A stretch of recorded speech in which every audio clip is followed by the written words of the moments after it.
Hey guys, tonight we wander quietly into a muddy village road, somewhere between a cobblestone alley and a trail beaten by hooves. It's dusk.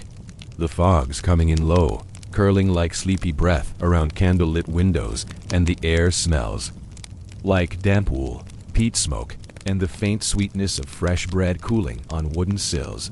Chickens squabble, a cart creaks, and somewhere a soft lute plays out-of-tune love songs near a tavern door. You trudge into the heart of medieval life, not as a knight or noble, but as someone far more cursed, a single person. Dating, you're about to find out, is less candlelight and more cow dung. You're sticky, sunburned, and slightly terrified. You'll never get privacy. Your options are limited, and your love life might hinge on whether your father owns a goose. Honestly, you probably won't survive this. So, before you get comfortable, take a moment to like the video and subscribe, but only if you genuinely enjoy what I do here. Also, let me know where you're listening from and what time it is. I'm always curious about the sleepy corners of the world this reaches. Now, dim the lights, maybe turn on a fan for that soft background hum, and let's ease into tonight's journey together. You walk past a well that doubles as a town square, where neighbors gather to gossip, barter, and very subtly check each other out. The idea of romance here is, let's say, different. There are no apps, no mixtapes, no sudden texts that say you up. Just awkward glances, over sacks of grain, and nervous fidgeting with your belt buckle. People don't flirt as much as they hover. You notice a girl from the weaving hut who always arrives just as you do. She never speaks, but her eyebrows arch every time you haul water. Is that interest or indigestion? Hard to say.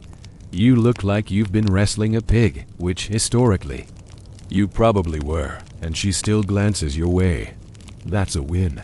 Historians still argue whether most peasants actually dated in a romantic sense, or whether unions were more transactional, arranged between families with little emotional fanfare. But even in the dirt and desperation of rural life, human hearts still did that fluttery thing, especially after a festival or two. It wasn't all hearts and hay, though. The average medieval person didn't bathe often, teeth were optional, and fashion leaned heavily toward potato sack with belt. But the lack of hygiene didn't mean a lack of affection. People still longed, crushed, and pined in their own itchy, awkward way. Your own journey begins when you get assigned to carry flour sacks to the baker's daughter. She's got straw in her hair and confidence in her stride, and you suddenly forget how to walk without stumbling. She smirks. You panic. You accidentally drop a bag. Flour explodes like a ghost of your romantic competence. Her laugh is soft, kind. For a second, the world tilts. The medieval world didn't offer much space for romantic privacy. Families shared homes, sometimes even beds with livestock. Every move was watched, commented on, and usually misinterpreted. If you lingered too long by someone's fence, it wasn't long before their grandmother was stitching wedding linens. And yet, people found ways. They passed each other trinkets. They accidentally walked the same path home. They helped lift buckets, traded apples, or spent extra time by the well. A stolen glance over barley could mean more than a whole string quartet. You feel it now, the first twinge of connection. It's inconvenient, dangerous even, but there it is. A crooked smile exchanged over ruined flour, and your chest does that weird flutter. You try to speak, but your voice cracks like last winter's ice dot. She doesn't mock. She just grins wider and tosses you a handkerchief to clean up. Later, as you trudge home past mossy walls and soot-stained windows, you realize something strange. Your feet hurt less. Your breath feels lighter. The world, while still muddy, doesn't seem quite so heavy tonight, and so begins your completely underwhelming, utterly unforgettable medieval attempt at love. You wake up to the sound of a rooster that frankly has no business being that loud before sunrise. The thatched roof above your head leaks in 3 places, and your straw mattress smells like someone else's sheep. Welcome to another day in Medieval romance, because nothing sets the mood like lower back pain and goat breath. You stretch, creak, and yank your boots on with a grunt. Your entire courting strategy today rests on passing by the marketplace casually, which in this village means walking the long way around 6 times until someone notices your effort. You're not alone in this. The marketplace is the unofficial medieval dating app. Swipe right if they hand you a turnip. When you arrive, the sun is still yawning over the trees, casting warm, sleepy light across wooden stalls. The butcher is already arguing with a farmer over the weight of a suspiciously bony chicken. Children chase geese through puddles. And there she is, the baker's daughter, arranging loaves, with the care of someone who knows people are watching. You pretend not to see her. She pretends not to see you. And yet, you both loiter in the exact same spot for approximately 2 cabbages and a salted fish. This is how it works here. Glances mean everything. Eye contact is a currency. You linger near the turnips for too long, and everyone assumes you're either interested or deeply confused. Either way, the village midwife already has opinions. Flirting in the marketplace is tricky, especially when your every move is under public scrutiny. Parents are watching. Grandparents are watching. The fishmonger is watching because she's bored. And let's not forget, the goat is watching, judging. Historians still argue whether these seemingly innocent interactions were deliberate acts of courtship or just social coincidence. But in tight-knit communities, even a glance across a cabbage cart could launch a dozen rumors and possibly a band's announcement by Sunday. You try to say something charming. Your bread looked round today. Not great. She blinks. Then grins. Better than your flour landing yesterday. Touch cute. The dance continues. You help her carry a basket awkwardly because it smells like onions and commitment. You walk beside her for a bit, close enough that your elbows almost brush. She thanks you. You nod. No words. Your palms are sweaty, though you can't tell if it's nerves or just medieval fabric technology. A nearby boy makes kissy noises. You trip over a pig. Dating here isn't about sweeping gestures. It's a slow, clunky waltz of errands, glances, and small kindnesses. No one says what they mean. Everything is coded. She shares an extra roll with you. That's practically a vow. You give her a carved spoon. She might tell her aunt. Who tells the village priest? Who tells everyone by Sunday Mass? You both know what's happening. Kind of, maybe. Okay, probably. Not. But it feels important. You help her set out the last of the bread. She touches your wrist for a heartbeat. You don't move. The world narrows. Then someone yells, "Oi, help me with this cow." And the moment, like most medieval moments, is gone before you know what to do with it. Still, you walk away with a little bounce in your step. Your shoulder tingles where hers brushed.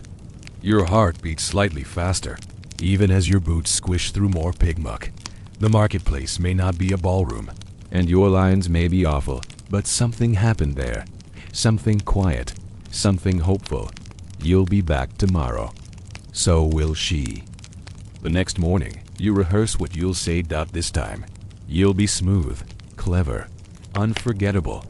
You'll saunter up to her stall with the confidence of a knight, returning from battle minus the horse, the armor, and the success.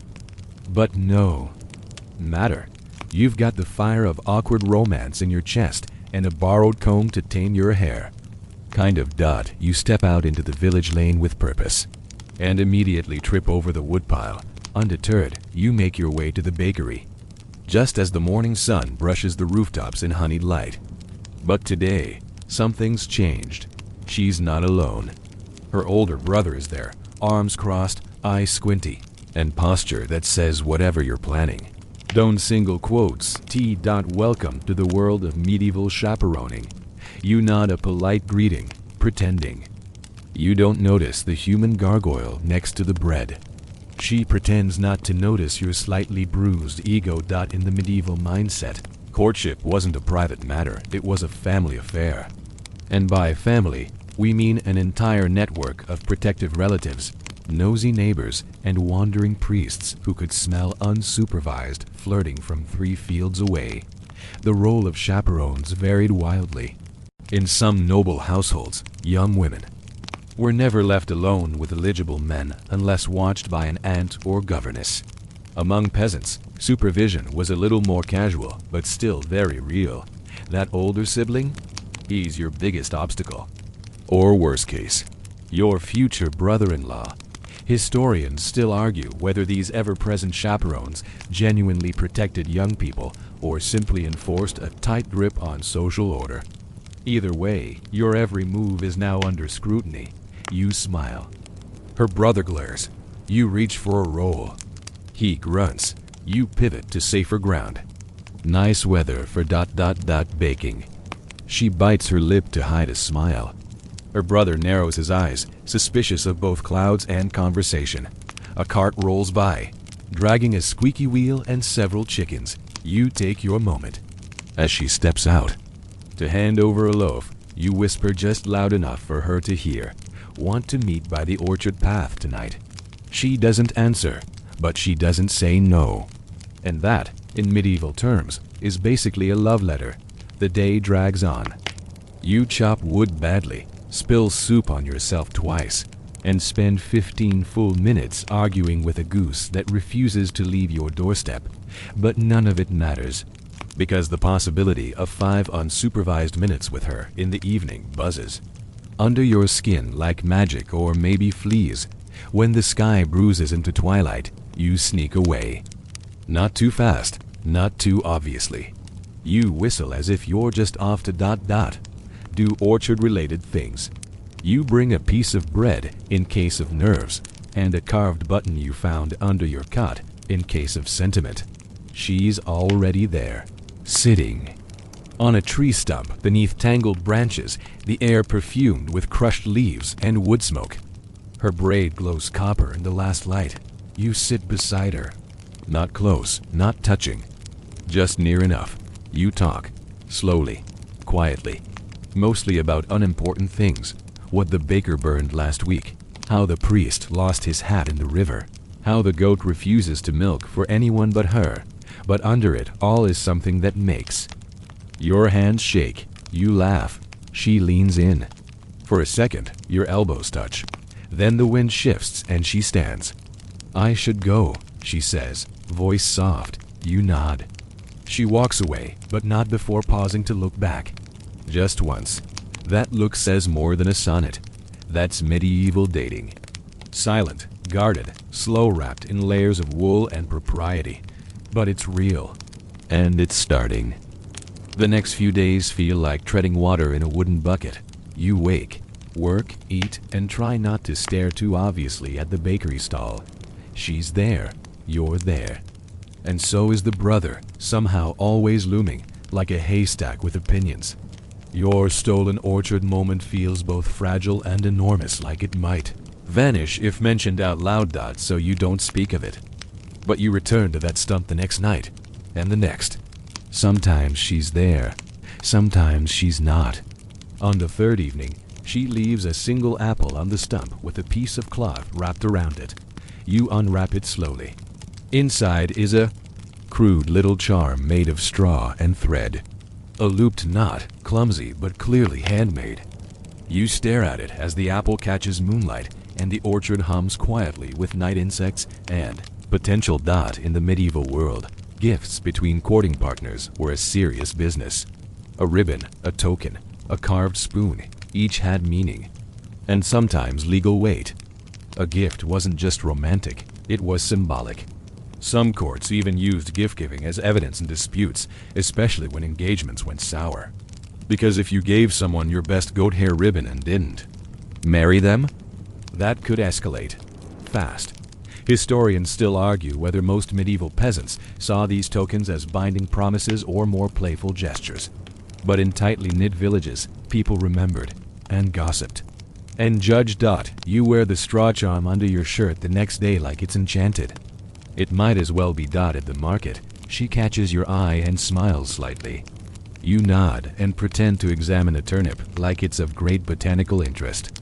Unfortunately, your rivals have also noticed the smile. Later that afternoon, you're stacking firewood when Joran the shepherd's son, full of muscles and tragic poetry, sidles up to you. He smells like sheep and arrogance. "So," he says, casually flexing, "heard you've been chatting. You play dumb." He chuckles. "No worries, just don't get too attached, yeah? My father's already spoken to hers." Your gut drops like a millstone. Arranged matches were common, especially for practical families who saw marriage as a tool for survival, not a fairy tale. Land, livestock, debts, reputations, they all danced together in the matchmaker's ledger. Love didn't always get an invitation to the wedding. You stew about it all evening, turning over your limited options and your even more limited livestock holdings. Eventually, you return to the orchard, this time carrying something of your own. A badly whittled comb dot. It's rough, uneven, and splinters a little when touched, but it's yours. And that counts for something. You leave it on the stump, heart hammering. The next morning, she's not at the stall. Neither is the comb dot. You try not to read into it. Later, near dusk, she passes by your door with a basket of bread. She doesn't stop, but she drops something in your firewood pile as she walks. You find it just before dinner. Your comb. Now, smooth, polished, and wrapped in a bit of blue thread. You hold it in your hand for a long time. It's not much. But in this world of careful steps and watchful eyes, it's everything. It's festival season, which means, finally, mercifully, you might get to spend time with her in public without anyone immediately suspecting heresy or proposing livestock-based contracts. The whole village is buzzing. Banners are being hoisted, ale barrels rolled out, and someone's building a maypole that leans so dangerously to one side it already looks drunk. The air smells like fire-roasted onions, spilled mead, and nervous sweat. Your tunic is freshly brushed. You even found the good bell-dot festivals in medieval Europe weren't just excuses to eat until you passed out in hay. They were crucial social valve times when courtship was expected, even encouraged. For unmarried folk, especially peasants, this was the chance to mingle without immediately being tackled by an ant or a monk. You spot her across the green. She's wearing a wreath of wildflowers and her hair messy, humble, perfect. Her smile cuts through the crowd like candlelight through fog. You begin walking toward her, and someone dumps a tankard of ale down your back. Accidentally. Probably. You spin around. Joran. Of course. The smug shepherd prince.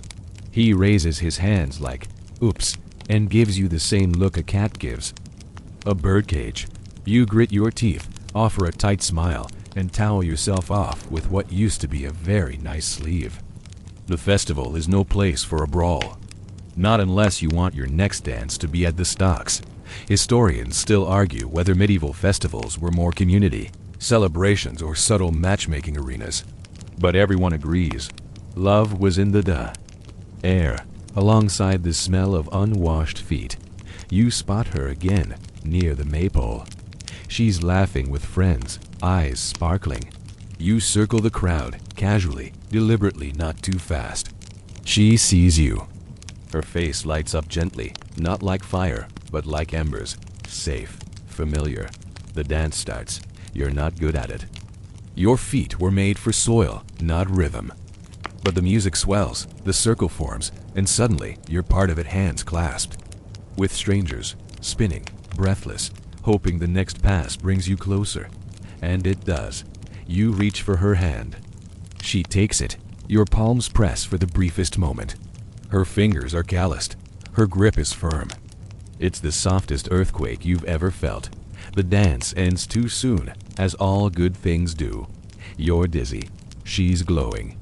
People begin peeling off toward bonfires and bread lines.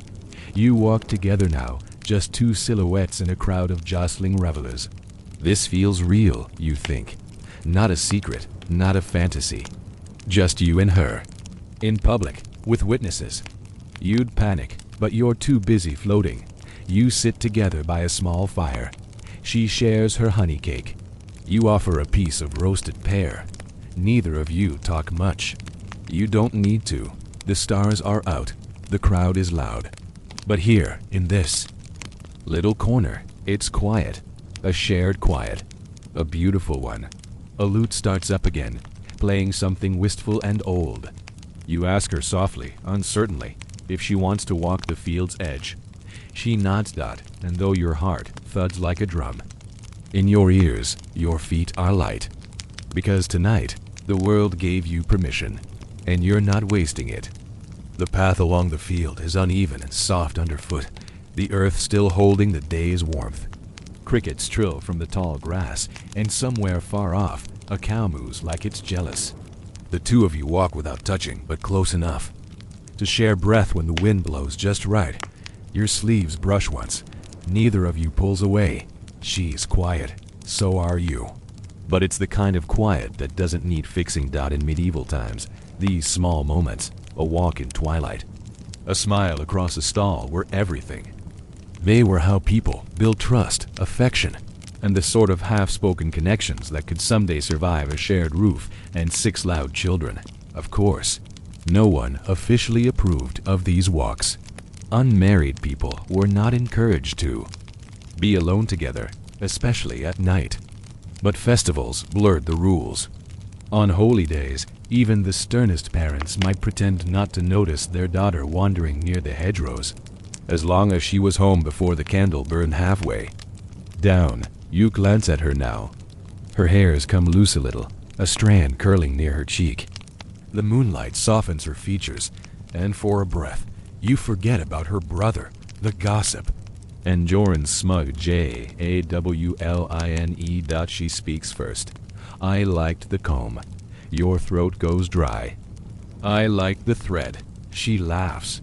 It's short, sweet, and a little surprised, like maybe she didn't expect you to say something half-decent.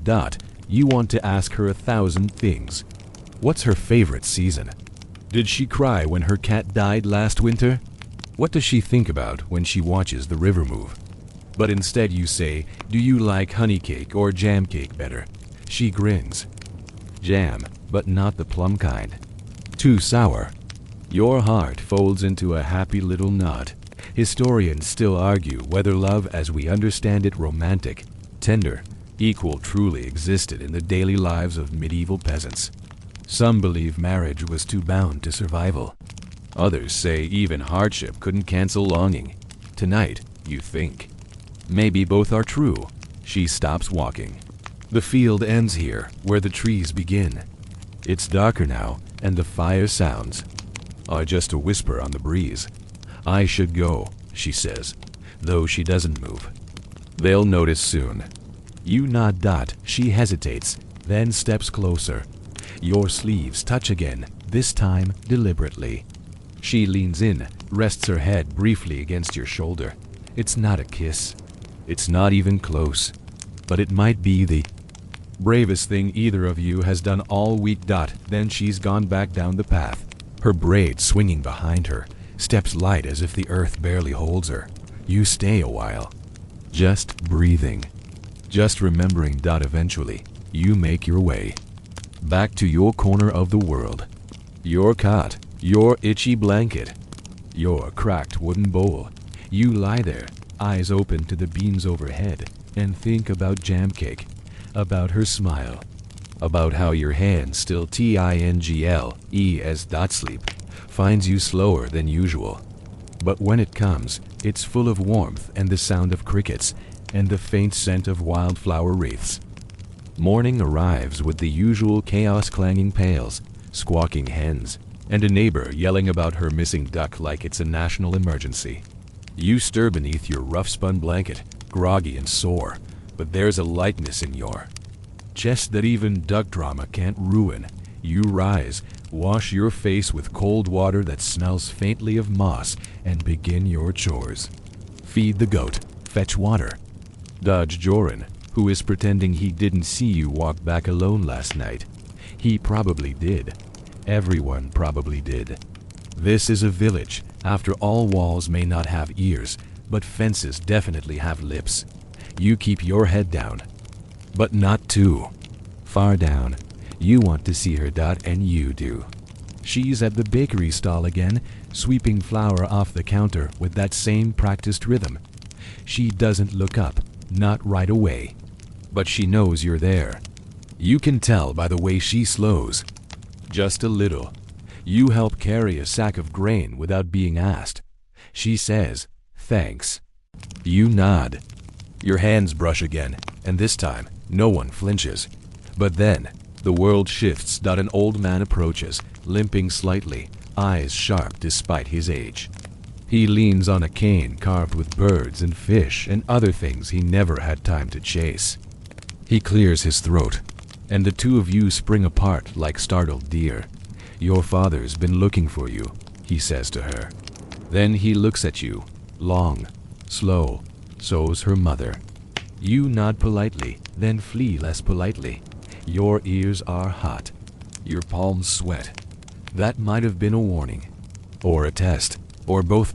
In medieval society, families, especially mothers, played a central role in shaping courtships. Even in peasant households, a mother's intuition held weight, and a father's approval could make or break a match. Romance wasn't just a matter of two hearts, but two families, two livelihoods, and often two sets of expectations that didn't exactly believe in fairy tales. Historians still argue whether love could survive the crushing grip of parental involvement. Some think it bloomed despite it. Others think it bloomed because of it, under pressure, in secret, precisely because it was hard. You spend the day on edge. Every time someone looks at you too long, you assume they're about to ban you from the bakery forever. You avoid her path. You don't visit the orchard that night, but she does. You find her sitting on the stump, arms wrapped around her knees, looking up at the stars with a face full of maybe. She startles when she sees you, then smiles. You're late. You sit. "Didn't think you'd be here. Didn't think you'd be scared of my mother. I'm scared of everyone." She laughs, loud and lovely. You sit in that orchard clearing, the air still warm from the day, and talk about things that don't matter: mushroom picking, the priest's cat, whether the moon looks smug tonight. But then you ask, do they really not like me? She thinks for a moment. They don't know you, not yet. You nod. It's not a rejection, not an embrace either, but a door, maybe not wide open, but not closed. You stay a little longer. Say goodnight. Part quietly. As you trudge home, the path seems clearer somehow, even in the dark. You've still got a long way to go. But now you know she's willing to walk it with you, even if her mother brings a stick. The next day begins with fog. Not the cozy kind that makes the village look like a sleepy watercolor, but the clingy, damp kind that gets into your sleeves and makes your boots feel like soggy bread. You trudge through the mud toward the fields, sack over your shoulder, heart oddly buoyant despite the weather. You're thinking of her, not in a loud, daydreamy way, but in that quiet, habitual way that seeps into your bones.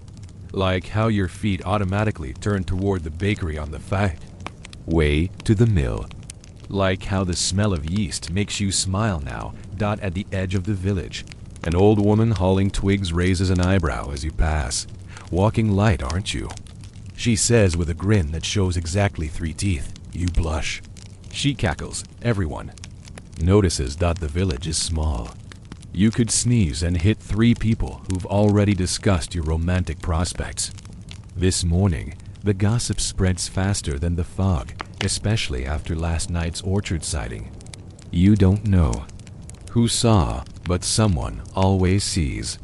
It's like being in a medieval sitcom, except instead of canned laughter, you get side eyes from monks. By midday, you're summoned to the alehouse. This is never a great sign. Inside, it's smoky, warm, and filled with the scent of stale beer and roasted onions. At a corner table sit her uncle, her brother, and one of the elder women who runs half the local gossip chain like an information empire. They offer you a seat. You take it, cautiously. You are now in what can only be described as the medieval version of a job interview. If that job involved milking goats and not accidentally dishonoring anyone. So, the uncle begins. What exactly are your intentions? You blink. I think she's clever? He snorts. The brother smirks. The gossip matriarch raises a hand and says, we just don't want any foolishness, you understand? You do. Courtship in the Middle Ages wasn't just about feelings. It was about fitness. Could you work? Could you provide? Could you survive long enough to not leave her a widow before 25? Historians still debate whether these interrogations were meant to protect the young or simply to control them. Maybe both. But here, now, you feel the weight of it pressing behind every word. You say what you can, that you're not perfect, but you're honest. That you'd never shame her, never take her for granted, never let her carry firewood alone again if you can help it. There's silence.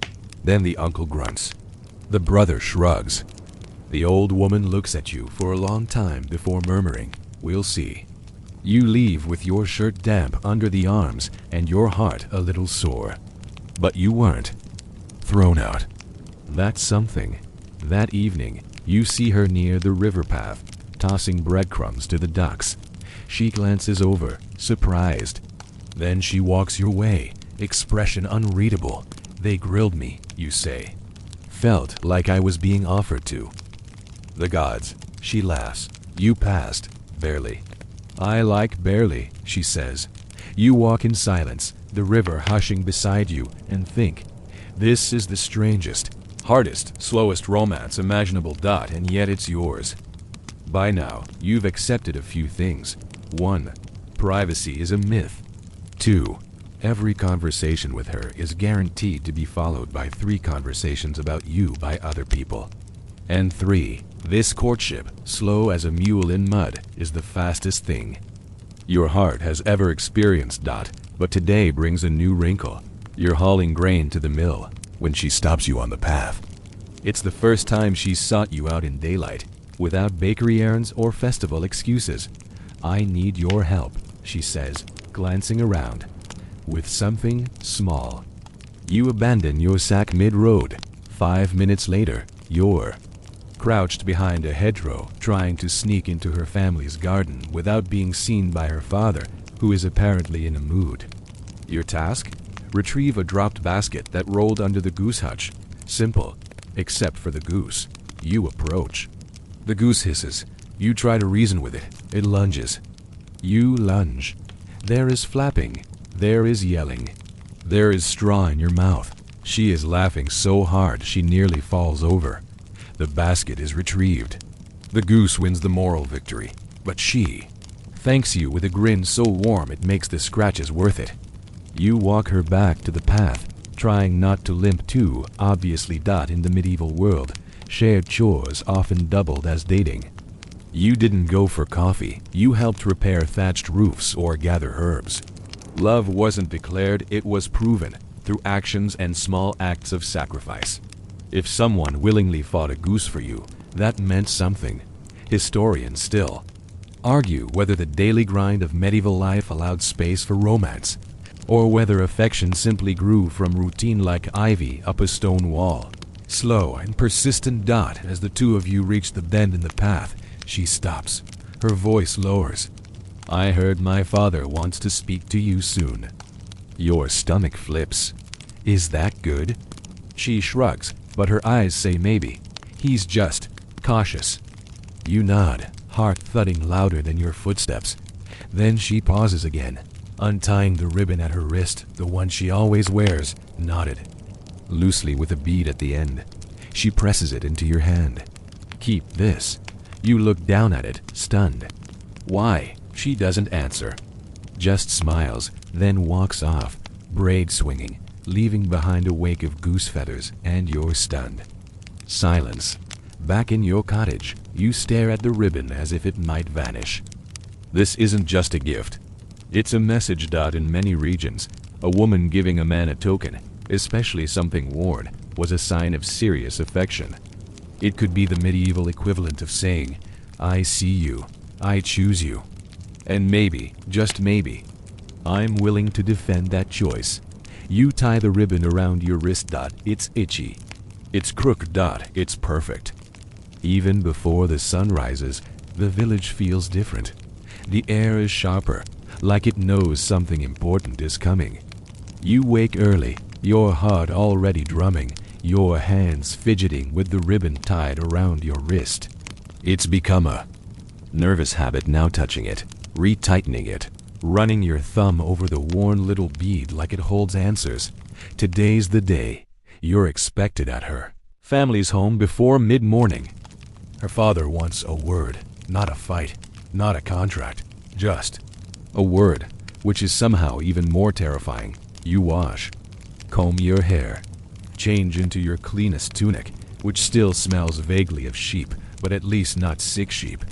You even tuck in your shirt, an act of such formality that your neighbor asks if someone died. No, you mumble, not yet. The walk to her house feels like a procession.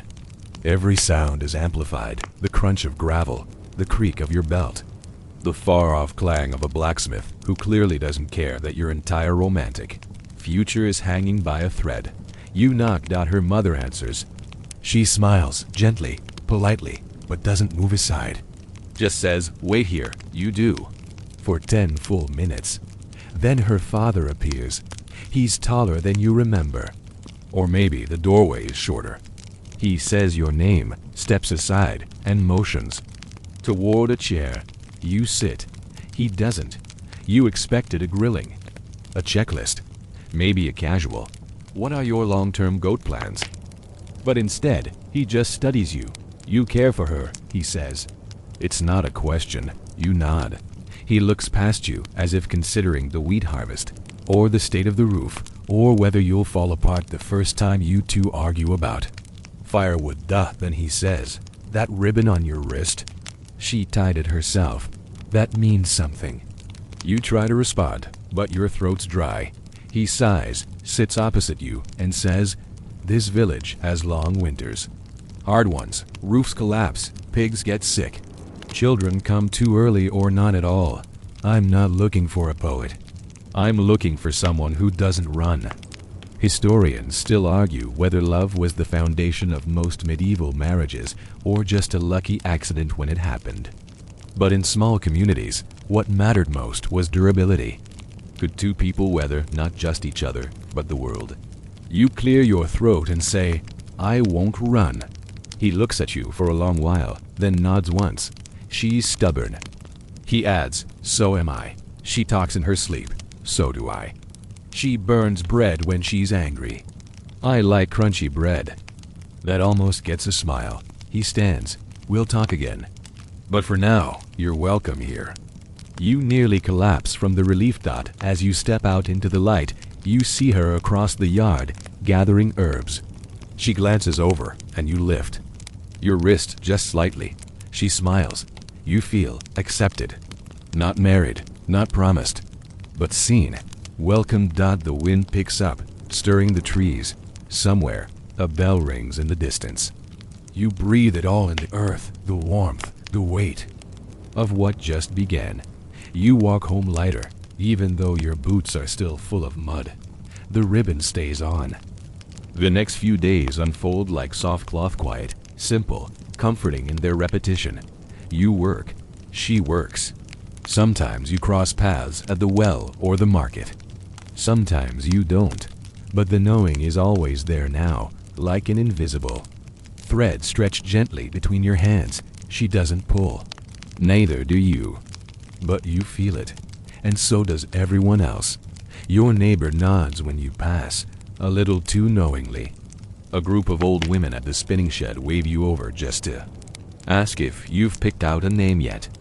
You assume they mean for a goat, until one of them winks and hums the local wedding tune. It's official. You are a topic now. And so is she. In a village this small, gossip isn't just a pastime, it's currency. Words trade hands faster than grain and with less proof. Every glance you exchange is exaggerated. Every moment you spend near her bakery stall becomes a detail in someone's retelling. It's like starring in a play you never auditioned for. Historians still argue whether this communal interest in young couples functioned as support or surveillance. On one hand, tight-knit communities cared deeply for their own. On the other, they watched everything with interest. And often snacks. At first, it bothers you. Then, strangely, it doesn't. Because once the eyes stop being suspicious and start being encouraging, it becomes something else entirely, a kind of embrace. You're no longer fumbling around in secret. You're part of something visible, known, real. Still, that doesn't make your next task easier. You're making her a gift. Not the accidental kind, like the comb. This one's deliberate, serious, possibly embarrassing. You've decided to carve her a small wooden brooch shaped like a leaf, smoothed with ash and wax. It's clumsy, of course. Your knife skills are on par with a startled chicken, but you've worked on it every night. After supper, under candlelight, fingers stained with resin and hope. When you finally finish, it's not perfect. The edges are uneven. The leaf looks more like a crooked fish. But it's yours, and it feels right. You carry it to her late in the afternoon, your hands sweating inside your sleeves. She's outside hanging herbs on a line, sunlight turning. Her hair the color of fresh hay. You stop in front of her. Say nothing for a moment. Then you reach into your tunic and hold it out flat in your palm. She stares at it, then at you, then back to the leaf. She doesn't laugh. She takes it gently, runs her thumb along the edge. You made this? You nod. Meant to be a leaf. She grins.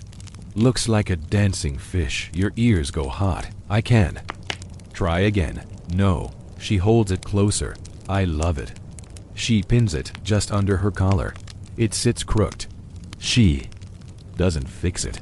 Your breath escapes your chest like a sigh you've been holding for a week. And just like that, you've said something very big without a single word.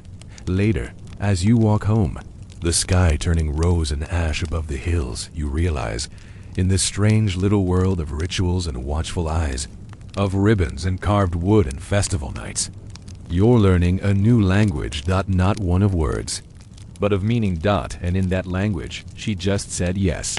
Asterisk. The wind carries the smell of harvest today, warm soil, drying hay, crushed apples underfoot. It's the kind of day that feels slow on purpose. Even the animals seem more contemplative than usual. A cow stares at you for an uncomfortably long time as you pass. You can't stop checking the brooch. Every time you catch a glimpse of it on her pinned, just off center, catching little glints of sun, you feel a strange mix of pride and panic. It's become part of her now, which means your weird, lopsided carving is walking around for everyone to see. A portable monument to your questionable craftsmanship and undeniable affection. But she wears it like a treasure, even when her apron covers most of it. Even when her mother raises an eyebrow that says, "That thing." Really? That evening, you're invited to supper, not a grand event. Just her family's usual meal: bread, stew, laughter, and way too much commentary from her uncle about his gout. You sit stiffly at first, not sure where to put your hands or how loud you're allowed to chew. Her father grunts a greeting. Her mother refills your bowl twice. She sits across from you. She doesn't speak much. But when her foot bumps yours under the table and doesn't move away, that's louder than anything else. Medieval peasant meals were simple but sacred. Bread was central, stew was standard, and meat, if it appeared at all, was a luxury. Supper wasn't just food. It was ritual, rhythm, and relational glue. To be invited into someone's home to share it, that was a statement. Historians still argue whether medieval families truly welcomed outsiders through marriage or merely tolerated them. Some records show feuds lasting decades. Others tell of families who folded new members in like dough into bread. Here, tonight, you feel folded in. Her younger sibling passes you a piece of onion-stuffed crust and whispers, "She talks about you when she's mad." You raise an eyebrow. When she's mad? "She only yells about people she likes," he says. Completely serious. The room breaks into laughter as she chucks a crust at her brother's head. Later, as the fire burns low and everyone's slipping, Into that comfortable half-silence that means the day is almost over. Her father leans toward you. "You'll need a cow," he says. You blink. "Pardon?" He nods at your empty bowl. "If you're serious, you'll need to prove you can support a house. No one marries on compliments." You nod, heart pounding. The medieval dowry system was more than folklore. Marriages often included detailed negotiations, not just about land and livestock, but obligations, debts, and expectations. Even peasants, despite their simplicity, treated union as a practical contract. You walk home with your mind spinning. Cow. You'll need a cow. You don't have a cow. You have half a pig. And an old cart that veers left when it should go straight. But a cow, that's a goal. That night, you lie awake under your itchy blanket, staring up at the crooked beam above your cot. Outside, an owl hoots. A breeze whistles through a crack in the wall. You still don't know how this will end. But you know how it feels, and that's enough to get up in the morning and start asking around for cow prices. The next morning, you head straight to the tanner's cousin's neighbor who might have a cow, or had one, or owes someone who has one. In medieval villages, that's about as direct as the supply chain gets. You find him hunched over a wheelbarrow, full of what you hope is mud. "A cow," he echoes. "Well, not whole, no." That's not ideal. You spend the rest of the day wandering from cottage to cottage, knocking on doors, offering to trade, bargain, or barter you away toward bovine ownership. The options are dismal. One man offers half a cow, the back half. Another has a sickly one that walks sideways and eats only boiled turnips. The third simply laughs and says, "A cow? For you?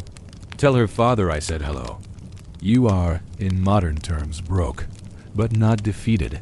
You return home that evening sore, muddy and no closer to being a cow owner, but the ribbon's still on your wrist.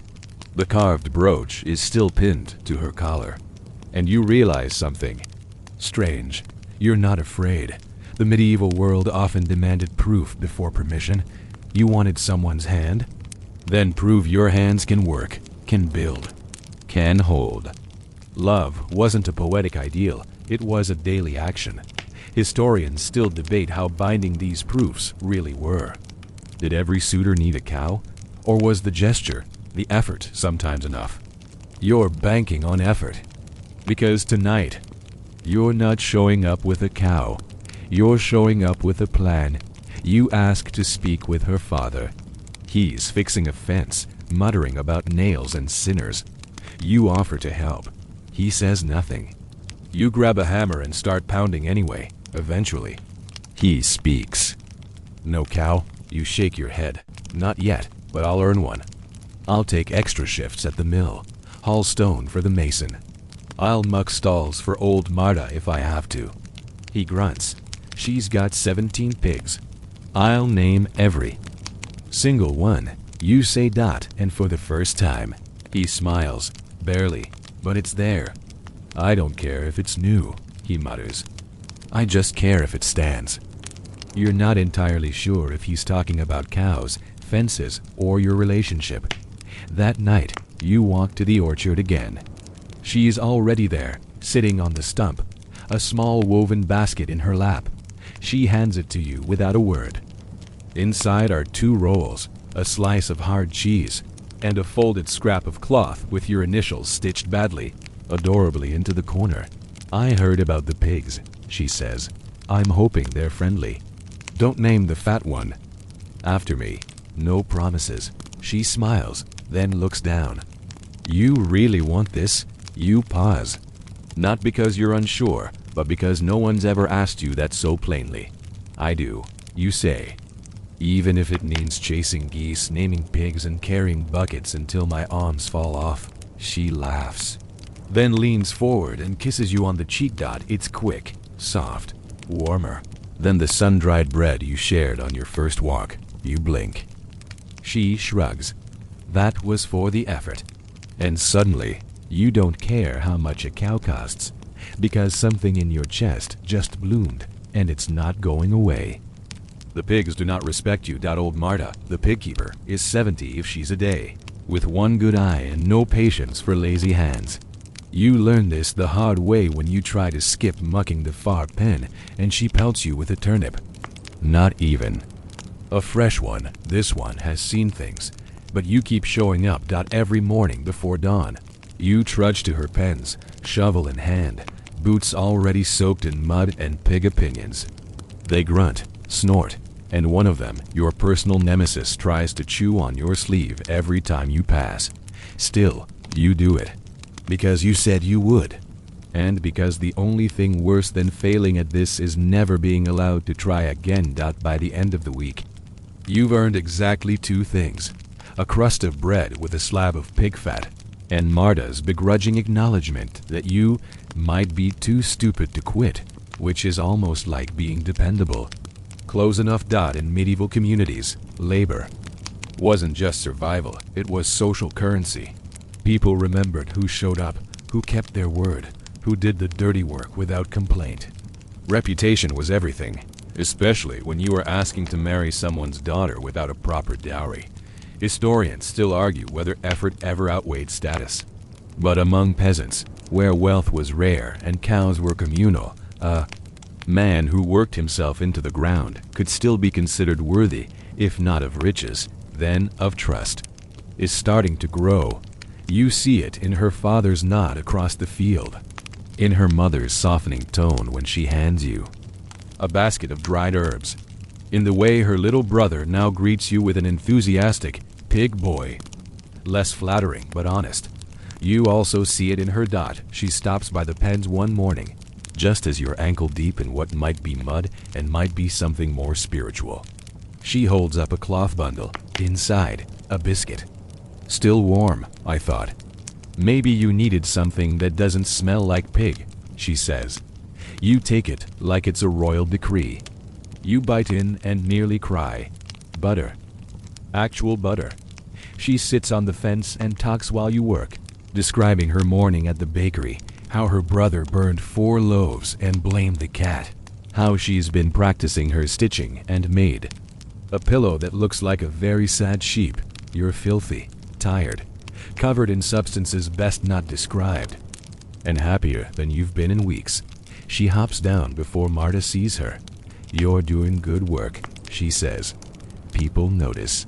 Then, with a glance at your sleeve, she adds, even the pigs seem to like you now. You look at your nemesis. It's chewing your boot. I think that's affection. You say, that evening, as you wash off the day with cold water and change into something that doesn't smell like disappointment, you see it clearly. You're no longer proving something to her family.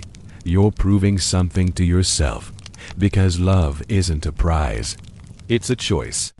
A series of daily, exhausting, unromantic choices made again and again in the face of grumpy pigs and doubtful fathers and your own aching back. And tonight, when she walks past your cottage and drops a small stitched pouch through your window blue, thread, clumsy stitching, and the faint scent of flour, you know, you've chosen right. The pouch she dropped through your window now lives in your tunic pocket, right next to your heart, in a handful of dried mint leaves you forgot to take out. It's not fancy. The seams are uneven. One corner is already fraying. But to you, it's priceless. You carry it everywhere, even when it makes you look suspiciously like someone hiding snacks. This morning, you're back at the pig pens before sunrise, trying to coax your boot out of the mud without losing your dignity. The pigs grunt their greetings. Marta grunts her disapproval. And off in the distance, the village bell rings, marking another day of hard work, harder bread, and harder to read social signals. But today has a different rhythm. Mid-morning, her brother finds you at the well. He's chewing on something unidentifiable and says, you're invited to supper again. But this time, she's cooking. You nearly drop the bucket. A private supper, made by her hands. That's not just a meal. That's medieval flirting at full volume. This is how they say I'm serious. I see you, and please eat this before It gets cold all without speaking the words. In the Middle Ages, a shared meal often served as an unofficial milestone in courtship. Cooking for someone wasn't just about food, it was about time, effort, and trust. When a young woman prepared a dish herself, especially one meant for a suitor, it was rarely casual. Historians still debate how common romantic meals were outside of noble circles. But in villages, a hot bowl of stew seasoned well, presented with nervous hands, might as well have been a wedding proposal. You spend the rest of the day rehearsing what you'll say, practicing how you'll smile, wondering what to do with your hands, then worrying about your boots, then rethinking the smile. By dusk, you're standing at her door, ribbon still on your wrist, heart thudding like a runaway millstone. She opens it. She's dusted with flour. There's something on her cheek, her braids a little loose. And she is, without question, the most beautiful thing you've ever seen. "Come in," she says, shy but sure. You step inside. The house smells like herbs and honey and something baking that you hope isn't burning. Her parents are elsewhere. The candlelight is soft. The table is small, 2 bowls, 2 spoons, 1 loaf of bread torn unevenly between you. You sit. She serves. You both laugh when she nearly drops the ladle. You eat. It's lentil stew with carrots and bits of onion and the faintest hint of thyme. It is, by every measure, humble. But to you, it tastes like everything. She watches you chew. Too salty. You shake your head. It's perfect. She smiles. I had to chase a goose away from the pot, twice. That's how you know it's good. You finish in comfortable silence. She clears the bowls. You help, drying dishes with an old cloth while she rinses. At one point, your fingers brush. You don't pull away. Then, as you're wiping the table, she leans back against the wall and says, "You're really doing this, aren't you?" You pause. What? All of it. The pigs, the work, the cow. You meet her eyes. I said, "I would." She nods and for a moment says nothing. Then, I think, "I'm glad it's you." You swallow hard. The candle flickers. A pot steams faintly in the corner. Then she steps forward, takes your hand, and places something in it. A key, small, iron, cold. "To the shed out back," she says. "There's a cart in there. It's old, but it still rolls. Thought maybe you could use it for the cow. Someday." You stare at the key. At her, she shrugs, just in case. The key bites gently into your palm. A promise, not of marriage, not yet, but of possibility. And in a world where so much feels uncertain, that is more than enough. You wake the next morning with the key still in your hand. You'd meant to put it somewhere safe on the shelf by the door, maybe, or tied to your belt. But instead, you'd fallen asleep with it clutched like a talisman, fingers curled around. Cold iron, heart still echoing with her words, "Just in case." The light outside your cottage is pale and gold, filtered through the thatch. It smells like damp grass and wood smoke and the possibility of change. Today, you decide, is for progress. You head to the shed first. It's exactly where she said it would be, tucked behind her family's cottage, half covered in vines, leaning slightly to the left like it just gave up, trying to stand upright. You use the key. The latch creaks. The door groans. Inside, dust dances in the shafts of light. A few rusty tools hang on the wall. There's an old pot, a broken stool, and in the center, the cart. It's rough, uneven, missing a wheel spoke, and has a dent in the side that looks suspiciously like it lost a fight with a goat. But it rolls. Barely. You grin. You spend the morning fixing it, retying the ropes, sanding the handles, patching the wood. You work until your hands ache, until your shirt is soaked, until your arms are stained with grease and effort. You are officially a man with a cart, which means you're halfway to being a man with a cow. You spend the afternoon going from house to house, asking again about livestock. This time, you have leverage. This time, you have a cart. The villagers are more receptive. One old man says he might have a calf if the winds keep blowing right. Another mentions a neighbor's niece who's looking to trade for wool.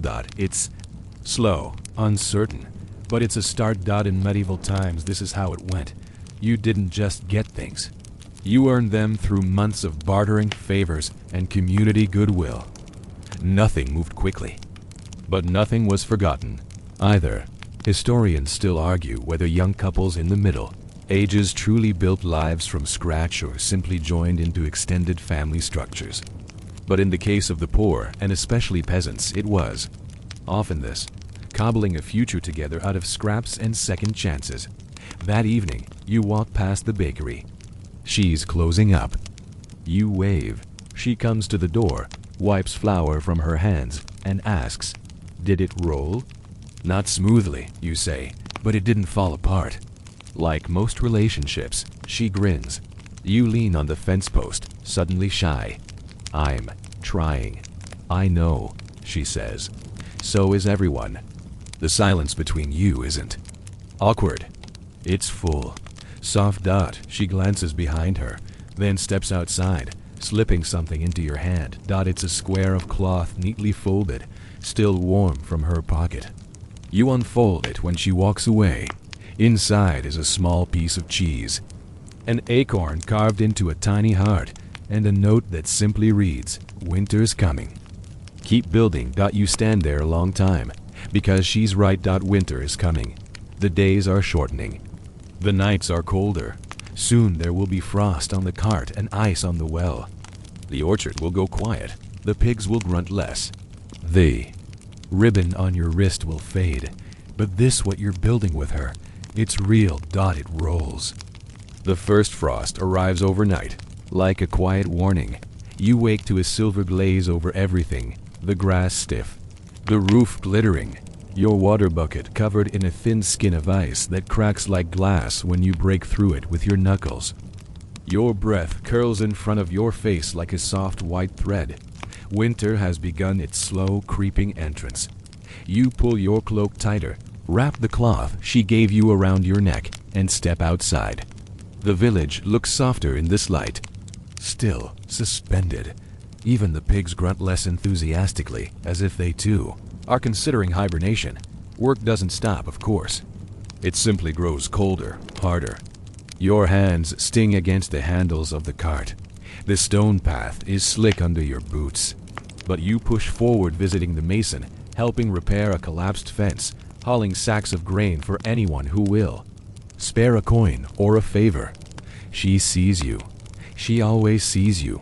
One afternoon, while you're splitting kindling behind the bakery, she sneaks up behind you with a steaming bowl of something that smells like roasted garlic and root vegetables.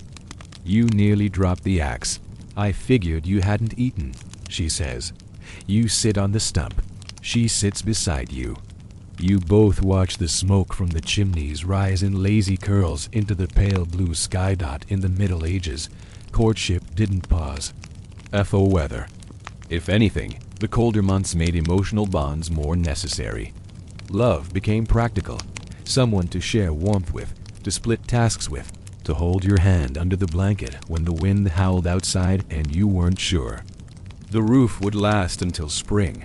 Historians still debate whether winter weddings were common among peasants or considered too impractical. But most agree, winter was a time when relationships either solidified or fell apart entirely. You're not married. You're not engaged. But when she leans against your shoulder, you know, something has solidified. You're not going anywhere. Later that week, you finally hear the news. Old Arlen, the goat herder up the hill, has a heifer. Small, a little slow, but healthy. And more importantly, available. He's asking for 2 sacks of grain, a repaired roof, and help preparing his cart. For market, it's a high price, but not impossible. You visit him the next day. He looks you up and down. Then at your cart. Then at your hands. "I heard you're serious," he says, squinting. "I am. You'll work harder than I did yesterday." He spits in his palm. You do the same. The handshake is cold and sticky and entirely binding. You now have a cow. Well, in theory. You still have to pay for her, but she's yours. Almost. You spend the next few days working double hauling and hammering, patching Arlen's roof, loading sacks, and surviving 2 more turnip-based insults from Marta. At night, you soak your hands in warm water and stare at the little carved acorn heart she gave you. It sits on your shelf now, next to the brooch.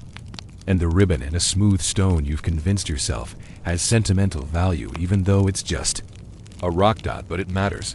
Because she gave it meaning. The night before the final payment, you see her outside your cottage. No words. She just slips her hand into yours and stands there with you beneath the cold stars. You did it, she says. Almost. She leans her head against your shoulder. That counts. And just like that, you realize you're no longer courting her. You're walking beside her now. The cow is smaller than expected. She's mostly ribs, has an odd patch of missing fur near her flank, and seems to carry a grudge from a past life. She snorts when she sees you, not in fear, in judgment. Still, she's yours. You haul her back, through the village, leading her slowly with a rope you had to braid yourself. She walks with the stubborn rhythm of someone who resents the very concept of being led. People watch. Children giggle. A rooster follows for several yards, cackling like it's part of the procession. You look ridiculous, but also official. You now have a cow. Her name, according to old Arlen, is Bessa. You briefly consider renaming her, but somehow it feels disrespectful. Bessa it is, the moment you tie her up beside your cottage, and she doesn't immediately bolt into the woods. You let out a breath you didn't realize you were holding. It's done. You've completed the unspoken requirement. Prove yourself with sweat, blisters, pig muck, and stubborn livestock. And now, with one rope, one cow, and a still wobbly cart, you're ready for what comes next. But first, you show her. She doesn't react right away when you knock. She's elbow deep in dough, face flushed with heat from the oven. When you say, "She's here," her eyes widen. She tosses her apron aside and follows you, trailing flour in disbelief. When she sees Bessa, she stops. You expect her to laugh, or clap, or say something clever like she usually does. Instead, she just stares, quiet, serious. Then, you really did it. I told you I would. She walks to the cow slowly, like approaching something sacred, places her hand on its flank. Bessa flinches, then calms. You're not asking for permission anymore, she says. No, you're asking for a future. You nod. In the medieval world, owning livestock was more than property. It was stability, currency, security, a sign you could support not just yourself, but others. A cow wasn't a gesture. It was a commitment. Historians still argue whether women in medieval peasant communities had equal say in choosing their husbands. But records do show many matches were built on mutual work, shared hardship, and deep familiarity, not grand gestures, but day-to-day loyalty. She turns to you. So now what? You haven't rehearsed this part. There's no speech, no crowd. Just you, her, and Bessa, who is now chewing something invisible. You take her hand. I want to marry you, you say. Not because it's time, or because I have a cow, or because your father finally stopped glaring, but because I'd rather live in a drafty cottage, surrounded by pigs and frost and gossip, with you than anywhere else without you. She blinks once, then again, and then she says the thing that makes every scraped knee, every ruined tunic, every turnip insult worth it. Okay. Just that. Okay. She kisses your cheek. It's quick, warm, flowery. Bessa snorts. She laughs. We're keeping her, right? Bessa or the cow? You walk her back to the bakery with the ribbon still on your wrist, her hand still in yours, and the slow realization that you've done something very rare for your time. You've found someone to walk beside you, Not just through the good days, but through the chores, the mud, the weather, the waiting.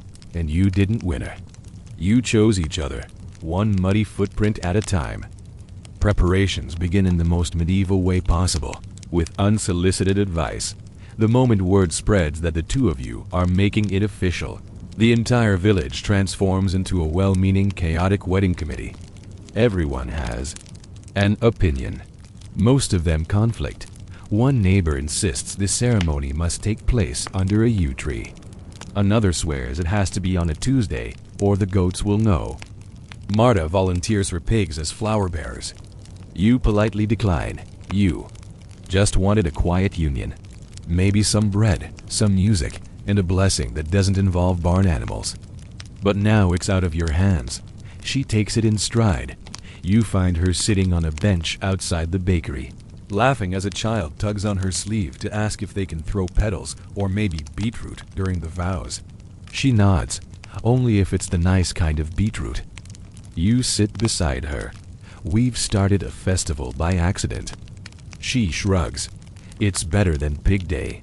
You agree. In medieval peasant life, weddings weren't always elaborate, but they were important. Not because of lace or processions, or dancing under the stars, though that did happen. No, they mattered because they marked survival. Reaching marriageable age was frankly an achievement. Living long enough to choose someone? A miracle.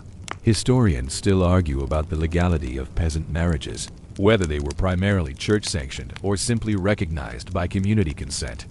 Often, a simple vow exchanged in front of witnesses, followed by cohabitation, was enough to be considered married. The church preferred formal ceremonies. Villagers often preferred whatever didn't cost more than a good pair of boots. You and she land. Somewhere in the middle. Her father offers the back garden. The priest agrees to keep it short. The town cobbler donates 2 pairs of half-decent shoes. And you? You trade a week of hauling water in exchange for a fiddle player with only one broken string. One afternoon, while collecting firewood together, she stops suddenly and says, "We don't have rings." You frown. Do we need them? No, she says. But it might be nice. So you make them. 2 loops of woven straw, tied at the ends with blue thread, the same thread she used for your brooch. They won't last through winter, but they'll last the day. And that's enough. The night before the ceremony, she knocks on your door. You're surprised to see her. It's cold, late. She wears a shawl and carries a small cloth bundle. "I brought something," she says. Inside the bundle is bread, warm, fragrant, with herbs pressed into the crust. For tomorrow. You invite her in.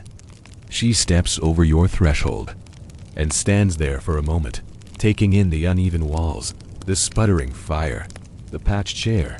"It's smaller than I imagined," she says, not unkindly. You can still back out. She looks at you and her voice softens. Not a chance. You sit on the floor with the bread between you, breaking off pieces, eating in silence. She leans her head against your shoulder. You rest your hand lightly over hers.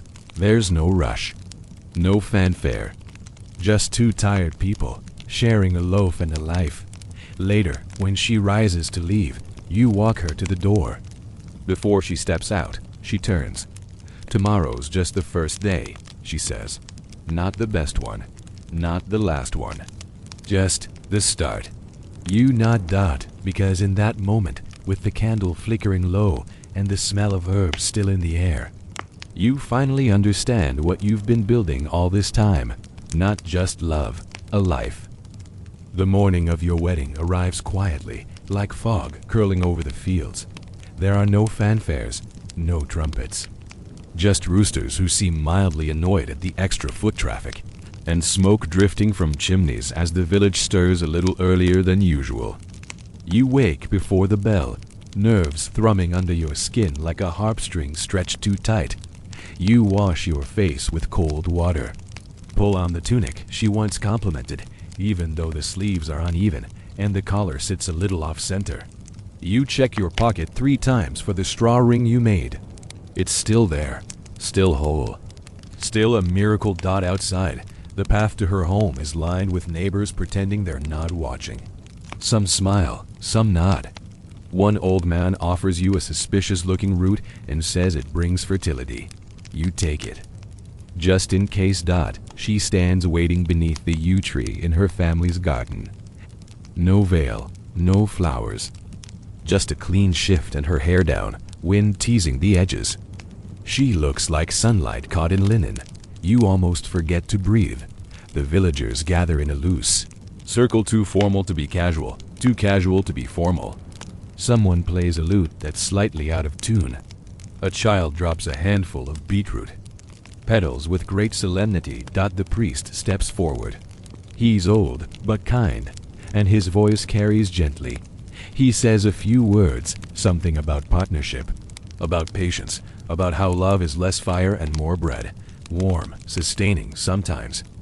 A little burnt. You smile. She smiles back. He gestures. Your vows? You nod, and you say, I promise to carry water when your arms are tired, to listen when the wind howls too loud, to remember what we planted even when the ground feels hard, to come home always. She takes your hands, voice steady as she replies, I promise to meet you at the fence when days are long, to laugh when your cart breaks again, to braid hope into the dullest hours, to walk beside you even when the path turns dark. You exchange rings, straw and thread, fragile, honest, more real than anything you've ever held.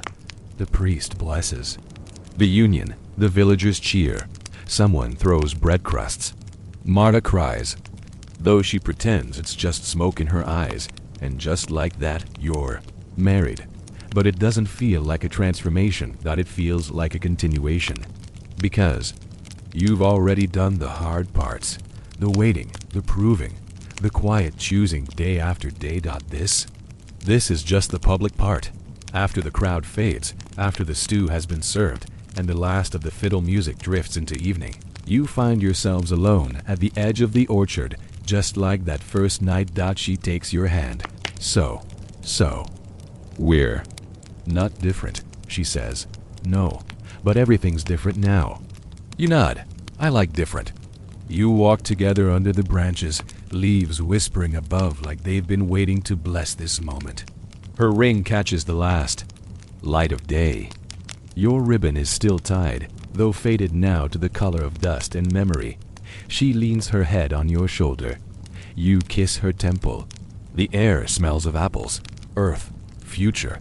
Historians still argue what love looked like in the Middle Ages, but right here, in this moment, you know, it looked like this. Two people, one cart. And the promise of walking together through frost and festival, muck and moonlight for all the quiet days to come. Married life begins not with a bang, but with a bucket. Specifically, the one that leaks. Your first morning together, you both wake to the sound of dripping. Rain sneaking through the thatch, tapping into your water pail with rhythmic sarcasm. You stare at the ceiling. She groans softly beside you. Welcome to domestic bliss. You rise first, wrapping yourself in your cloak, and try to shift the pail to a less offensive drip pattern. She pulls the blanket over her head and mutters, We need a new roof. You smile. We're newlyweds. We can't afford expectations. The cottage is small, very small. 2 chairs, a shared shelf, a slanted table. One window that opens, only when it's not supposed to. And yet, somehow, it holds both of you just fine. She begins her days earlier now, heading to the bakery before sunrise. You hear her moving in the dark soft steps, the rustle of cloth, the gentle click of the tague of the tea. Door. Sometimes she leaves a heel of bread for you, tucked into a napkin by the bed. You start repairing the roof. Patch by patch, climb by nervous climb. You also fix the fence, mend a cartwheel, again, and try to make peace with Bessa, who still glares at you like you ruined her career. There's a rhythm now. You wake, you work, you share bread and silence. And the occasional joke about how Marta's pigs seem to multiply like spells gone wrong. Evenings are your favorite. She comes home dusted with flour. cheeks flushed from the ovens. You set out supper stew, sometimes, or just boiled beans and turnips with enough salt to make it bearable. You sit together by the fire. Sometimes you talk. Sometimes you don't. But your elbows always touch. In medieval villages, married life wasn't filled with sweeping romance or long vacations. It was work, constant, repetitive, physical work. And yet there was intimacy in that routine, a shared exhaustion, a deep knowing.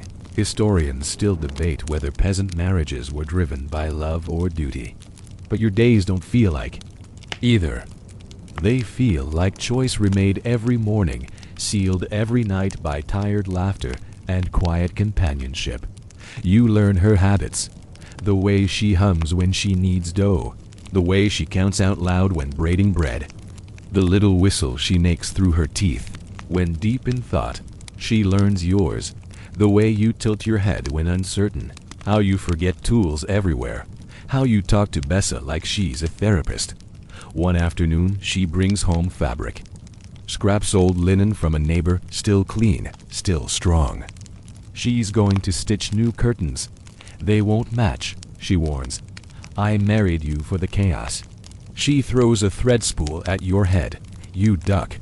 Barely. That night, you hang the crooked curtains together. They flap in the breeze like flags from two different countries, learning to live under one roof. You kiss her beneath them, not because of the curtains, but because the kiss feels like part of the day now, like supper and firewood and setting the latch just right. This is your life. It's not grand. It's not clean, but it's yours, and it's beginning to feel full. The days pass. The roof still leaks in places. The stew is still bland, but the cottage is warmer. The bread is better. The quiet between you feels like something that's grown roots. And every night, before the fire dies, she takes off the brooch you carve, still pinned to her collar, and sets it on the shelf with care, like it matters, like you matter. The first real storm of winter rolls in with little warning. One moment, the sky is overcast, but manageable, the kind of gray you've come to accept as background noise. The next, the wind howls through the village like it's searching for something it lost. Rain slashes sideways. The trees bend like dancers with bad knees. And your roof does not appreciate the pressure.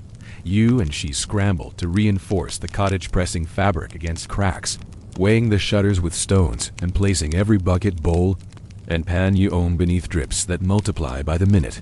I knew the corner beam was suspicious. She mutters as a stream of water begins dribbling directly onto the chair she just stitched yesterday. Suspicious? You say it's a known criminal. She laughs, the kind of tired laugh that comes with wet socks and a love that's already outlasted its fair share of minor disasters. The storm rattles on for hours. You sit together near the hearth, legs tucked under a shared blanket, hands wrapped around a steaming bowl of whatever was left in the pantry. It's lumpy and possibly turnip adjacent, but it's hot, and it fills the space between you with something more than just food. Outside, the world is chaos. Inside, it's quiet. In medieval life, storms weren't just inconvenient, they were dangerous. A collapsed roof, flooded field, or spoiled grain could mean hunger, sickness, or worse. But they were also equalizers, moments when the entire village held its breath, waiting for the wind to pass. Historians still argue how peasants coped emotionally with such unpredictability. Some suggest resignation. Others point to community resilience and spiritual framing, seeing storms as divine tests or cleansing forces. You, however, see this storm as a very loud reminder that your roof patching needs work. Still, as the fire crackles and she rests her head on your shoulder, you realize something. This isn't a test. It's practice. For everything. For every hard day that'll come without warning. And every quiet one you'll forget to appreciate until it's gone. At one point, lightning flashes. The room glows. You both flinch, then laugh again. It's not even our worst day, she says. Not yet. She elbows you. Optimist. You wrap the blanket tighter. realist. She pulls your hand into hers and traces the back of your fingers with her thumb. Whatever it is, we're doing it together. Later, the storm settles. The rain softens to a whisper. The wind sighs itself to sleep. You both check the damaged wet floors. A knocked over stool, two confused chickens that somehow got inside and refused to leave. You clean it up slowly, together, without urgency or complaint, because the work isn't the point. The together part is, that night, you fall asleep to the sound of dripping water and her breath steady beside you. The ribbon on your wrist is damp, now fraying at the edges, but you don't untie it. Some promises don't need to look perfect to keep holding strong. A week after the storm, your cottage still smells faintly of damp straw and baked onions. The floor creaks in new places. Your socks never quite dry. But the roof holds more or less, and so does the life you're stitching together. The village is quiet now. Winter has truly arrived. Fewer footsteps echo along the muddy lanes. Chimneys puff all day. People speak in softer voices, as if conserving breath for the harder months ahead. Even the pigs grunt more philosophically. You've started. Spending your afternoons with her in the bakery. Not working, just helping. Carrying sacks of flour. Fixing that hinge on the back door. Stirring dough while she bosses you around with the kind of joy only a baker truly possesses. You can't rush bread, she says. It takes its time. So does this dough, you reply, elbow deep in something that seems to be fighting. Back, she snorts. That's because you're kneading it like it owes you money.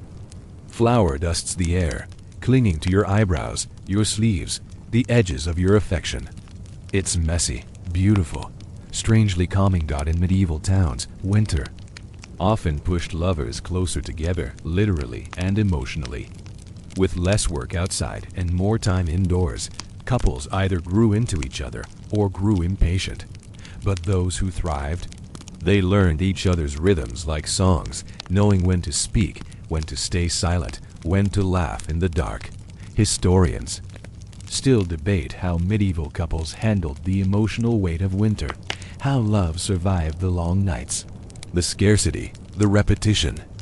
But here, standing beside her at a flower-covered table, you feel certain. It's not about surviving winter. It's about sharing it. That night, she surprises you, not with food, not with another pouch of stitched linen or a carved token, with a story. You're sitting by the fire. She's mending a seam in your sleeve. Without looking up, she says, "When I was little, I used to think love would feel like lightning." You raise an eyebrow. "You know," she continues. "Big, loud, blinding, the kind of thing everyone sees. And now?" She threads the needle slowly. "Now I think it feels more like warm bread. Quiet, satisfying, only noticeable when it's missing." You don't know what to say, so you just place your hand over hers and hold it there, stilling the cloth, the thread, the rest of the world. Outside, the snow begins to fall. Thin flakes, drifting like ash, weightless, silent, and steady. You watch it together, side by side on the wooden bench that wobbles slightly to the left. The fire crackles. The bread cools on the shelf. And the silence between you stretches wide, but never cold. You say nothing because there's nothing missing. Because in a house still drying from the last storm, in a life patched together with thread and effort, love is warm bread. And you've both made enough for the season. Winter deepens. Days blur softly into one another, like candle wax melting into old wood. Snow piles at the corners of the village paths. Ice forms on the rim of the water barrel. Every breath fogs the air like the ghost of a sigh. You've never been this still or this settled. Each morning begins with routine. She rises first, lights the small hearth, prepares the dough. You stoke the fire, fetch kindling, check on Bessa, who now wears a ridiculous blanket stitched from old flour sacks, and seems proud of it. There's a calm to it all, a simplicity. You used to think love would be more exciting, louder, full of declarations and thunderclaps. But it turns out, love is more like the silence that comes after the last snowflake has fallen. Everything paused. Everything understood. One day, as you mend a torn strap on your boot, she places a cup beside you. It's warm, spiced. You sip. Cinnamon, clove, and something sweet. What is this? You ask. She shrugs. A mistake that turned out well. Like us? She smirks. Exactly like us. In the Middle Ages, winter was the time of stories. When the fields rested and daylight waned, people turned inward. Families huddled around fires, retelling the same tales, embellishing them just enough to keep them alive. These weren't just distractions, they were anchors, ways of remembering what mattered when the world outside gave only cold. Historians still argue whether medieval love stories reflected real life or offered an escape from it. But sitting beside her now, you begin to wonder if it matters. Because this is a story, yours, hers, one that no minstrel will ever sing, but that lingers in the walls of your cottage like warmth. That night, you decide to give her something different. No brooch, no ribbon, no baked mistake. A story.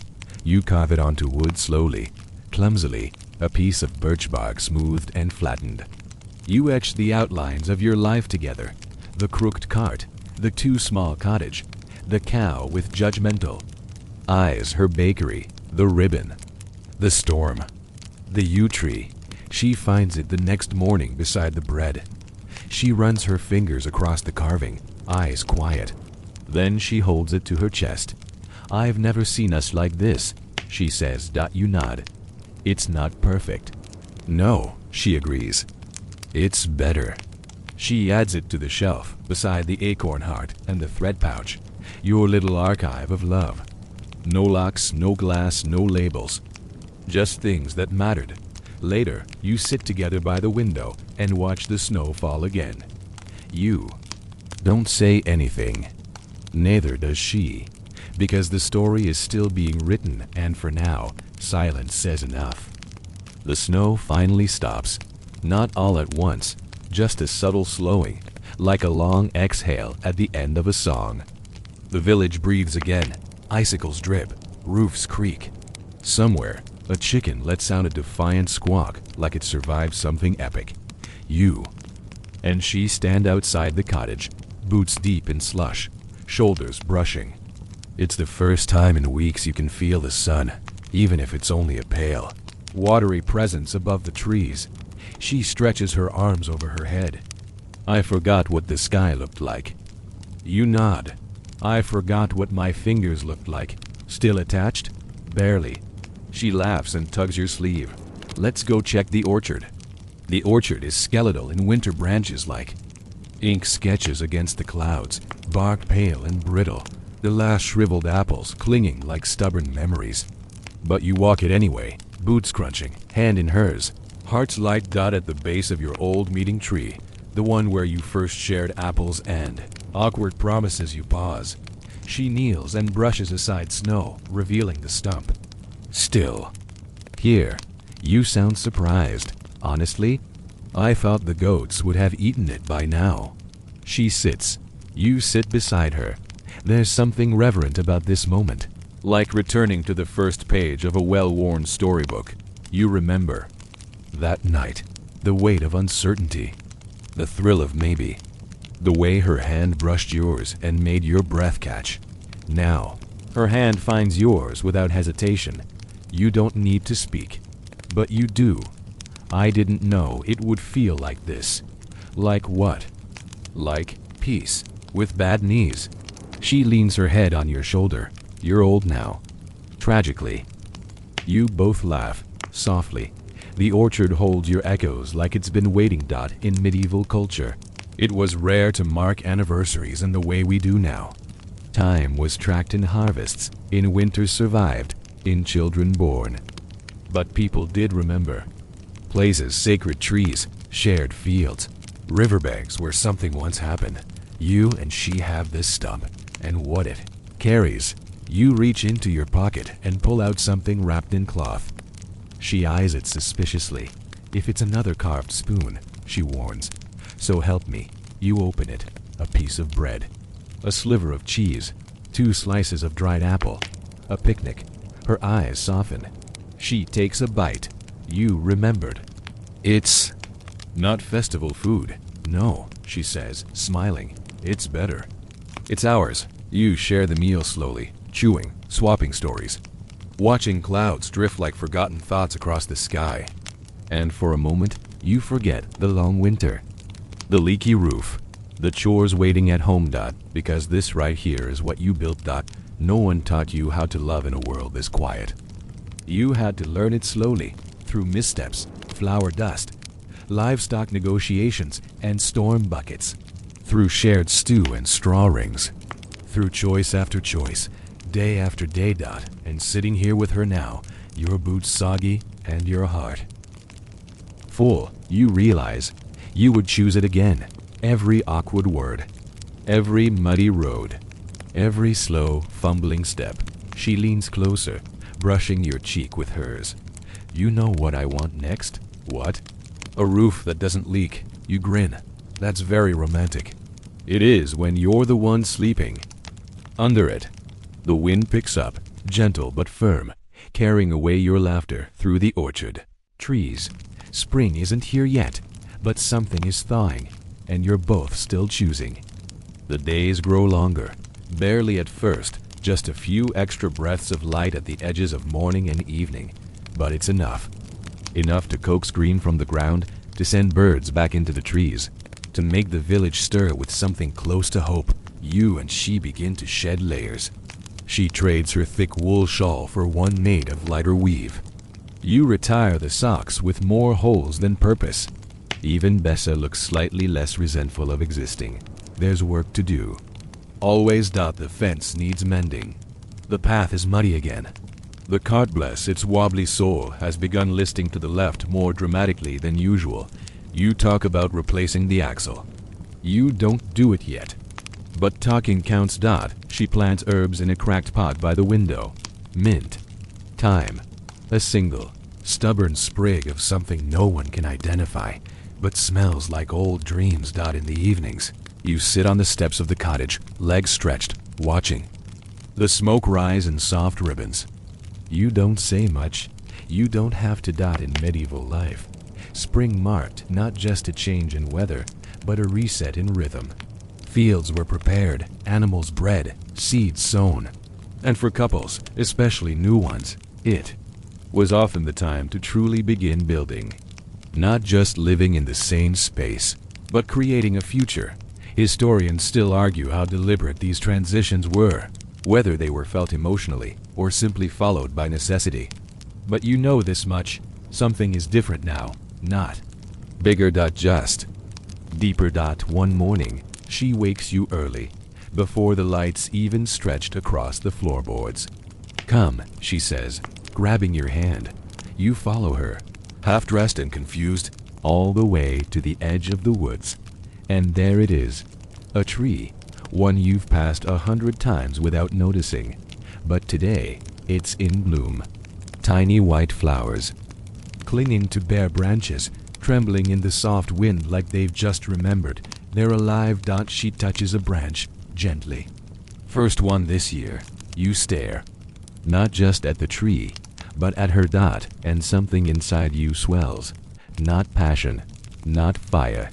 Something quieter, something steadier. You whisper, do you ever think about all of it? She glances sideways. The tree. No, us. How far we've come. How ridiculous it all was. She grins. Still is. You nod. Still worth it. She plucks a blossom and presses it into your palm. I think, she says slowly, we're growing just fine. You walk home slower than usual, your fingers curled gently around that tiny white bloom, like it might dissolve if held too tightly.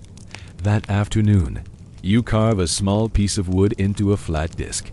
You press the flower into it, cover it with wax, and hang it near the door. She doesn't say anything when she sees it, but the next day, she adds a second one, and now it's a tradition.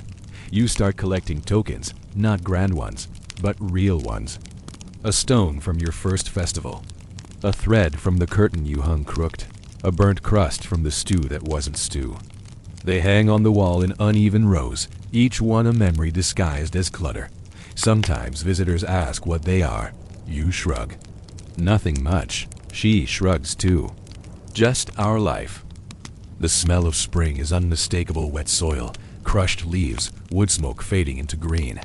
You wake with sunlight already on your face, the ribbon on your wrist now bleached and soft with age. You haven't taken it off. Neither has she removed. The brooch. This morning, you find her at the river. She's crouched at the edge, sleeves rolled up, scrubbing a piece of cloth with a stone. The water moves slowly, full of melted snow and drifting petals from a tree somewhere upstream. You sit.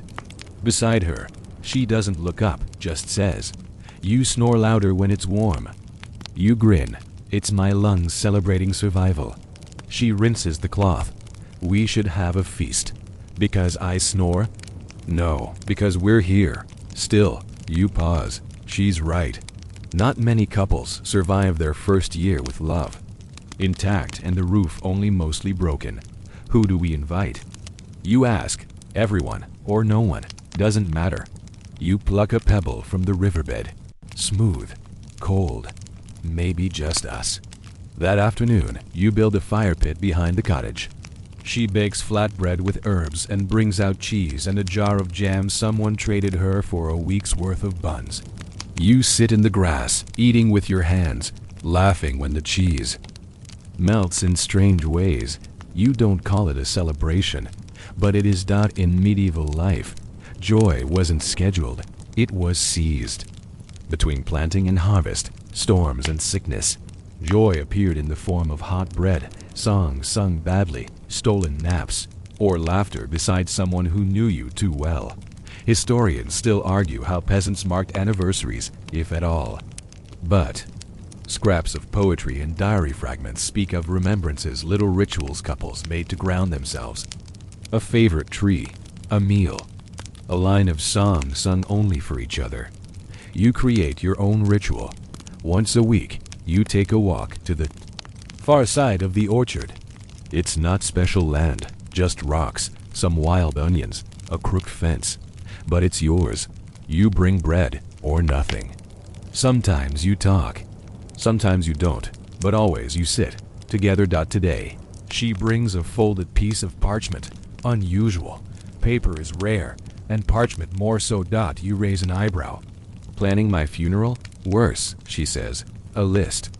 It's a list of things you've done together. Bought a cow. Didn't kill the cow. Danced once. Badly. Fixed roof, mostly. Argued about turnips. Made up with. Bread. Survived storm. Fell asleep in orchard. Twice. Were quiet. Together. Without fear you read it. Then again. Then press it to your chest like it's a map. You forgot one, you whisper. She tilts her head. Chose each other. Still choosing. She smiles. You add it to the list. That night, you pin it to the wall near the fire right below the token. Shelf where the flower disc hangs beside the stone. Beside the carved spoon. Beside the crooked heart. And in the flickering candlelight, surrounded by the smallest of monuments, you think, this is how you love in a world that forgets. You remember. Every day. The days stretch now, like the legs of a cat waking from sleep. Sunset comes reluctantly. The fields warm beneath your feet. Even the old cart, creaky and unpredictable, seems to roll with less protest. She hums as she works tuneless little melodies, while kneading dough, carrying water, brushing flour off her apron. You don't know the songs. You don't need to. You've learned to read the meaning in her voice. Today, she's humming the quiet tune. The one she hums when she's planning something. You wait. Eventually, she says, I want to plant a tree. You look up from the fence post you're mending. A tree? For shade, for fruit, for us. You blink. Where? She shrugs. Anywhere it'll grow. Planting a tree in medieval times wasn't just symbolic, it was bold. A statement of belief in a future. Trees took years to mature, sometimes decades. To plant one was to say, I will still be here. We will still be here. Historians still argue whether peasants had the luxury of such gestures. But folklore is full of them lovers planting saplings together or bearing tokens at their base to bless the land. Trees weren't just useful. They were witnesses. You choose a spot together near the edge of the orchard. A little rise, full sun, protected from wind. She presses her palm to the soil like she's greeting an old friend. The sapling is young, barely thicker than your thumb. But its roots are strong. You dig together, no ceremony. Just dirt and shared intention. Before you cover the final layer, she places something in the hole. The ribbon, frayed, stained, still tied. You open your mouth to object. She smiles.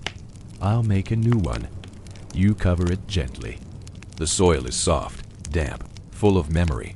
That night, you both sit beside the fire, fingers stained with earth. She's quiet. Then, do you think it'll grow? You nod. I know it will, even if it doesn't bear fruit. Even then, she leans against you. That's enough. You don't need to say anything. The next morning, you return to the sapling. It's still there, of course small. Vulnerable. Defiant in its newness. She ties a bit of blue thread to one of its thin branches. You leave a flat stone beside its base. Together, you build a tiny ring of rocks, just 3 or 4, around the trunk. A gesture of protection. A quiet fence. Weeks pass. The tree doesn't change much, but that's fine. It's not for now. It's for after. In the meantime, the cottage roof holds. Bessa stops chewing your boots. The bread rises properly more often than not. Your cart is still crooked, but it gets you there. And the tree stands at the edge of everything you've built, not as proof of love, but as a part of it. Because love isn't always a feeling. Sometimes it's a sapling. Fragile. Hopeful. And quietly reaching toward the sky. Summer arrives with no fanfare. No dramatic thaw, no sudden bloom, just a gradual shift. The breeze turns warm. The grass grows higher. The villagers begin complaining about dust instead of cold. And one morning, you find the first blackberry. On the vine behind your cottage. She plucks it before you can, holds it up like a jewel. For the record, she says, this counts as a wedding gift. You eat it. It's tart, messy, and perfect. Life settles into a rhythm so steady, you barely notice it becoming alive. You fix fences, chop wood, deliver loaves for her when the bakery is short-staffed. She stitches a new cloth for your cart seat. You argue about how many onions belong in stew. She's right. It's fewer than you think. And about whose turn it is to patch the window. You laugh more than you used to. One morning, you both wake. Up before sunrise without meaning to. The light is gray and quiet. She sits up, hair tangled, face soft with sleep. We should go see the tree. You nod. It's the same walk you've taken before. But now it feels different, like visiting. A friend instead of an idea. The sapling stands taller. Still small. Still young. But rooted. You sit beside it in the grass, hands linked, the warmth of the earth rising into your legs. She leans her head on your shoulder. Remember when we used to sneak around? She asks, you mean when we were subtly standing next to each other at the cabbage stall? That was not subtle. You smile. It worked. She plucks a blade of grass and twirls it between her fingers. Do you miss that version of us? You consider it. I miss the thrill, you say, but not the uncertainty. She nods. In the Middle Ages, life rarely offered clarity. Days were ruled by weather, work, and survival. But sometimes, people built pockets of peace, quiet corners of routine, laughter, and care. Marriages grew not from vows, but from tending like gardens.